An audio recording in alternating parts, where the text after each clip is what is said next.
Star प्रवाह वाहिनीवर काहीच महिन्यांपूर्वी मी सावित्रीबाई ज्योतिराव फुले ही नवी कोरी मालिका प्रेक्षकांच्या भेटीला आली आहे। सावित्रीबाई आणि ज्योतिराव फुले यांच्या आयुष्यावर आधारित ही मालिका आहे। मात्र या मालिकेत आता काही वर्षांचा लीप पाहायला मिळणार आहे, ज्यामध्ये आपल्याला तरुण सावित्रीबाई आणि ज्योतिराव पाहायला मिळणार आहे। मात्र तरुण ज्योतिराव आणि सावित्रीबाई यांची भूमिका मधुराणी आणि अमोल कोल्हे नाही तर दुसरेच कलाकार या भूमिका साकारणार आहे। या भूमिका साकारणाऱ्या कलाकारांची घोषणा नुकतीच स्टार प्रवाह वाहिनीने केली आहे। ज्योतिराव आणि सावित्रीबाई यांच्या भूमिकेत अभिनेता अभिषेक देशमुख आणि अभिनेत्री राजश्री भावे हे पाहायला मिळणार आहे। त्यामुळे अभिषेक आणि राजश्रीचे फोटो व्हायरल होताच अमोल कोल्हे आणि मधुराणी प्रभुळकर यांनी ही मालिका सोडली की काय अशा चर्चांना उधाण आलं। मात्र अभिषेक देशमुख आणि राजश्री भावे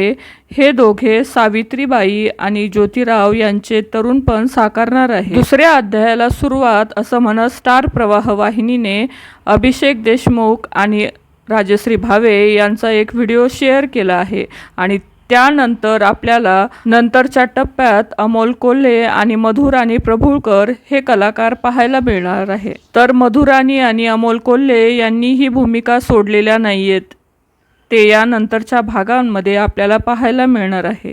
तर ही नवी मालिका तुम्ही पाहता का? नक्की कमेंट करून सांगा। धन्यवाद।